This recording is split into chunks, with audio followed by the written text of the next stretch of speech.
Yo, what's going on? Digi-destined as well as some Dragon Ballers possibly interested in Digimon TCG. My name's Joey. For those of you that don't know me, I run Crossworld TCG. Pretty popular Dragon Ball Super card game channel. I'm also interested in the Digimon Trading Card Game, so I thought I would do my first video for the game today. I don't usually upload on Sundays, but depending on how the game turns out, depending on if you guys are interested in the content, I will continue to do more Digimon videos as time rolls on. Just really briefly, I know how the game is played. I've watched many how to play guides. I haven't personally played the game myself. I haven't really kept up with the meta. I plan to do that more so when the cards actually come to the US. But I want to start today's video by reading the Red Starter Deck cards and just basically giving my opinion on them.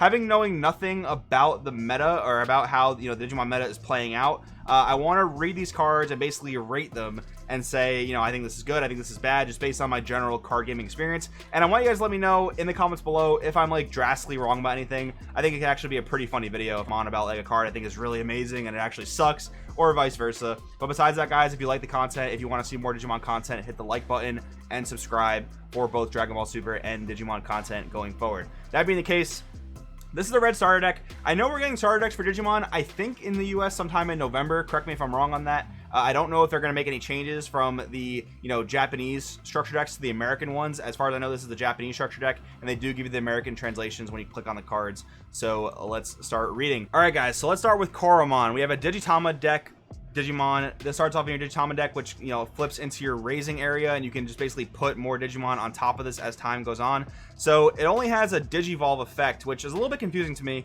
Your turn, this Digimon gets plus 1000 DP as long as it has 4 or more Digivolution cards. So what that means to me is you get the plus 1000 DP as you evolve over this thing several times. Correct me if I'm wrong on that. The wording there is just a little bit weird to me. I know you put it in your raising area from the Digitama deck and you can evolve into it, put it into play. So maybe after you evolve on top of it several times, maybe that's when you get the effect. Again, correct me if I'm wrong on that. A little bit weird in wording there.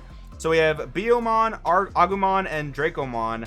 Both have our level 3s that we can put on top of the Koromon. So Biyomon is really just a 3000 DP vanilla. You don't even get really a Digivolve effect over it, as where Agumon comparatively, you do get, this Digimon gets plus 1000 DP as you progress into the next Digimon. Now comparing the two, Biyomon has 1000 extra power over Agumon, which makes it a little bit of a heftier beater, but I have to think that going into Agumon and having that Digivolution effect is probably going to be better in most cases. Like vanillas generally aren't better than cards that have card text on them for their same cost. Agumon is a 3 memory gauge cost card, where Biyomon's only a 2 cost, so maybe that's good for like a little bit more of a weenie rush strategy.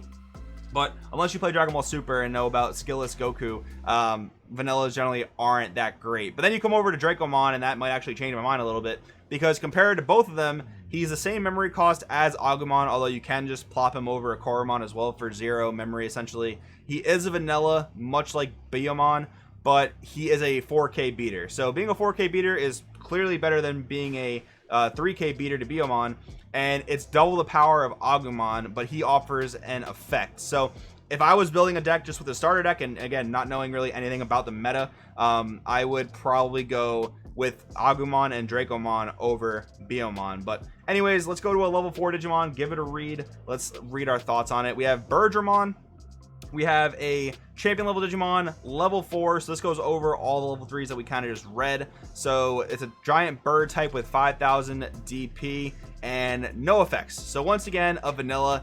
I guess you can't really expect much else from a starter deck. I'm sure more effects are in the actual booster sets themselves. And if you guys like this video, we'll definitely do more videos like this where we talk about the other starter decks, where we talk about some of the cards within them as well. But let's compare this to our other level 4s. So next up we have WarGreymon. This is another champion level Digimon with 6000 DP and actually has an effect. So already kind of looking better than our friend WarGreymon over here. So let's see his effect. When an opponent's Digimon attacks, you may suspend this Digimon to force the opponent to attack it instead.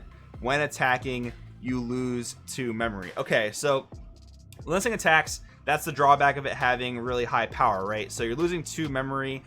I can see that being worth it just for how big this Digimon is, especially when compared to WarGreymon, and the fact that it seems like you can block an attack with this by suspending it. I'm not exactly sure what the suspending keyword means. And I know blocker is a thing in this game, right? So with blocker being a thing, I'm not exactly sure what suspending it means. Maybe it means like putting it off to a dead zone, or maybe KOing it. I'm not exactly sure, so someone's gonna have to inform me down below. But if this thing can block attacks and attack for -2 memory, when it already doesn't seem like you're spending a lot of memory to even get into this guy, like, you know, you get Koromon for free basically, you put Agumon or any of your other, you know, rookie level Digimon on top of it, and you go into Cordramon and then attack with a really beefy guy for -2. Yeah, that seems pretty good to me. Again, maybe I'm totally wrong, but again, I'm looking at this just in the scope of the starter decks, right? So another champion level Digimon, we have Greymon. We have a 4K beater, level 4. He does not have an effect, but does have a Digi-evolution effect. Digi-evolve says this Digimon checks 1 extra security card. So if I had to equate it to Dragon Ball Super, that would be like Double Strike, right? Where you attack for, I guess in this case, 1 additional security, but if it was like a base 1 security attacker, this would basically make it a double security attacker, right? So that seems pretty good. I mean, you know, your opponent only having 5 cards in their security stack, it seems like games can end rather quickly if you can put out a lot of attackers. And I did play Chrono Clash, which this game is a lot like Chrono Clash in a lot of ways. You know, the memory gauge basically being the time gauge, the security stack basically being the Guardian stack, flipping over the Guardian / security in order to see their different security effects and see what they do.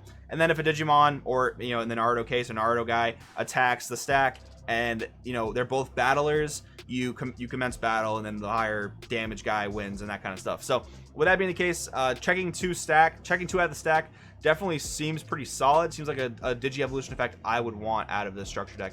But now we have a level 5 Digimon, so let's give this guy a read. Garudamon. So we have an ultimate level Digimon.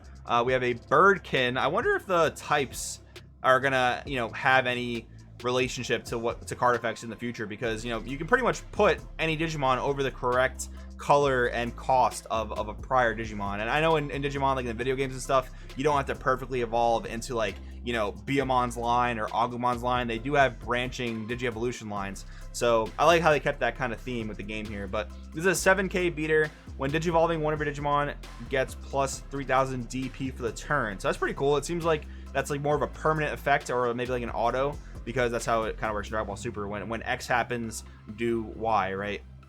So with this effect, it seems like when he's on the field, period, when you Digivolve something else, they get plus 3000 power for the turn. That does seem pretty solid there. Seems like a ultimate level Digimon that I would want to play out of the structure deck.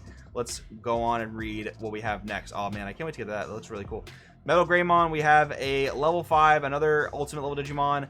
This looks like it might be a higher rarity one just because of the border here. I'm not sure how the rarities work in the game. Again, no effect text. I guess that's to be expected with this starter deck. It's really introductory level stuff for the game. Digivolve effect, your turn.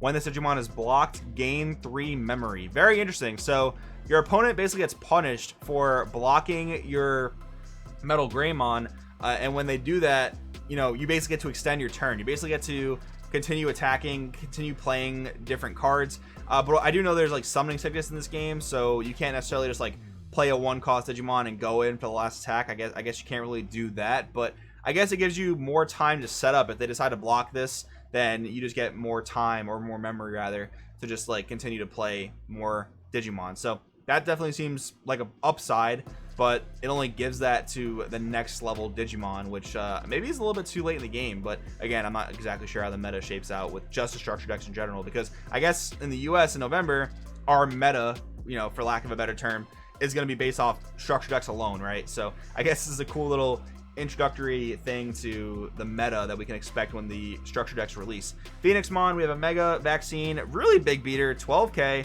So this evolves over a card like MetalGreymon and has no effects, but can generate the effects of Greymon and MetalGreymon, which actually makes it seem like a beast, because obviously you don't really want to pay 10 for this. I mean, you know, just like the Chrono Clash days, I like to randomly play 10 drops on turn 1 and see if my opponent can answer them. I'm not sure how much removals in this. As we read more structure deck stuff, maybe we'll see more removal in different colors.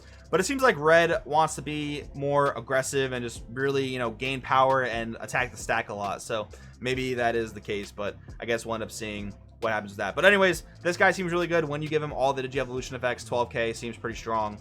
Let's go ahead and read WarGreymon. Very excited for WarGreymon. So we have a level 6 12K beater once again, so maybe that's like the standard attack power for these mega level Digimon. Dragonkin effect. Your turn, for every 2 Digivolution cards this Digimon has, it gets this Digimon checks 1 extra security. So we would go from Koromon to Agumon, then we would go from Greymon to MetalGreymon, and then into this, right? So that would be checking 3 security with all those different Digimon underneath him. That seems pretty solid. Then he also gets the effect of the MetalGreymon under him. So would he actually be checking 4 security? That seems like a pretty strong win condition, especially for like a structure deck only meta. So I think that seems really, really good. Love the artwork. Super excited for this.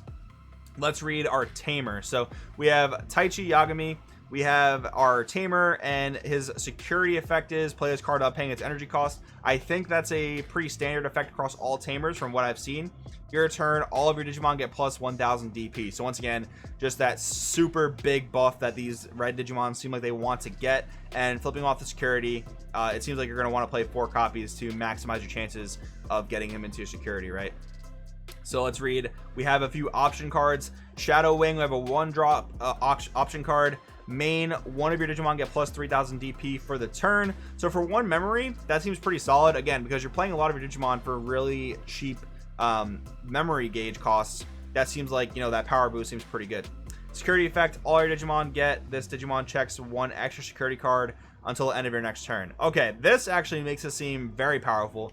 Makes it seem like you really want it in your security, so you probably play like 3 to 4 copies of it to get it there. And I actually forgot if a playset in this game is 3 or 4 copies. I'm going by Dragon Ball logic, so correct me if I'm wrong on that as well. But anyways, flipping off your security does seem quite good. I would probably play this if I was playing a red structure deck for sure.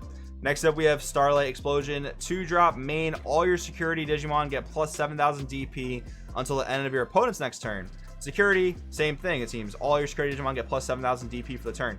Interesting. Okay, so as far as I know, this isn't actually really protecting your stack, because it's not like when you flip a Digimon and it wins the battle, it goes back into the stack. But it seems more so like you're actually going to be able to remove your opponent's Digimon if they attack into a Digimon in your stack.